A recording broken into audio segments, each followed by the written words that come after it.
حين نتحدث عن المنتخب الجزائري في نسخة 2025 بالمغرب، نحن لا نتحدث عن مجرد تصدر مجموعات أو انتصارات عريضة، بل نتحدث عن إعادة صياغة للهوية الفنية.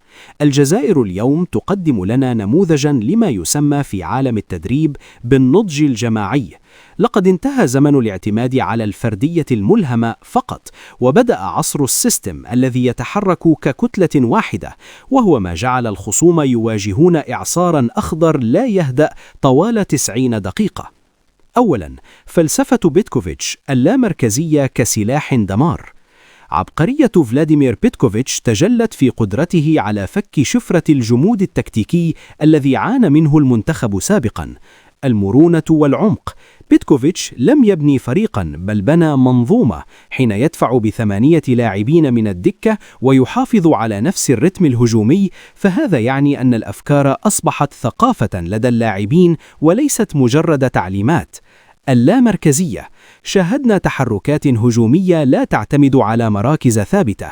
الجناح يتحول لصانع ألعاب، والظهير يقتحم كلاعب وسط إضافي، مما وضع دفاعات الخصوم في حالة تيه تكتيكي مستمر. إبراهيم مازا. العقل الاستراتيجي في جسد شاد. إذا أردنا وضع عنوان لهذه البطولة فهو ولادة الماضة. إبراهيم مازا ليس مجرد لاعب موهوب، هو ترمومتر للأداء. النضج المبكر. ما يفعله مازا وهو في 20 من عمره يدرس. قدرة فائقة على قراءة المساحات سكانينج واتخاذ القرار الصحيح في أجزاء من الثانية. هو لا يلعب الكرة، هو يرسم مساراتها. الفاعلية. هدفه وصناعته للأهداف ليست صدفة، بل هي نتيجة تمركز ذكي وتوقيت تايمينج مثالي في الانقضاض، مما يجعله القطعة التي كانت تنقص محرك الجزائر ليعمل بكامل طاقته. 3. العمود الفقري. الكواليتي الأوروبي بصبغة إفريقية. تكمن قوة الجزائر الحالية في دمج المهارة الفطرية مع الانضباط التكتيكي الأوروبي. أنيس حاج موسى، لاعب يمتلك ديناميكية هائلة في المواجهات الفردية 1 ضد 1. هو ليس جناحا تقليديا، بل هو محطة اختراق تجبر الخصم دائما على مضاعفة الرقابة، مما يفرغ مساحات لزملائه. راميز زروقي هو الجندي المجهول والقائد الفعلي لعمليات الربط. قدرته على استعادة الكرة والفوز بالالتحامات تمنح الجزائر الأمان للاندفاع الهجومي دون خوف من المرتدات. الصلابة الدفاعية. بوجود بالعيد وتجاي نرى دفاعا يمتاز بالاستباق وقدرة عالية على بناء اللعب من الخلف، مما يجعل الهجمة الجزائرية تبدأ من أقدام المدافعين. التحول السيكولوجي. من التعالي إلى الجوع. أكبر مكسب فني للجزائر في هذه البطولة هو التواضع التكتيكي. لقد تخلص اللاعبون من عقلية البطل القديم وارتدوا ثوب الباحث عن المجد.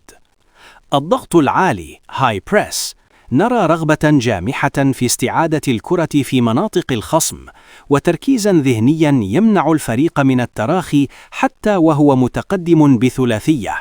هذا الجوع هو ما يجعل الجزائر المرشح الأول، ليس فقط لأنهم يمتلكون الموهبة، بل لأنهم الأكثر رغبة في السيطرة.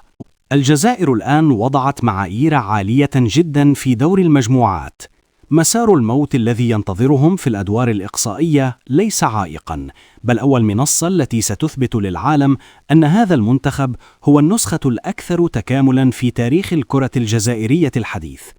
محاربو الصحراء لا يلعبون كرة القدم فحسب، هم يرسلون رسالة مفادها: لقد استعدنا البوصلة والتاج الإفريقي هو الهدف الوحيد.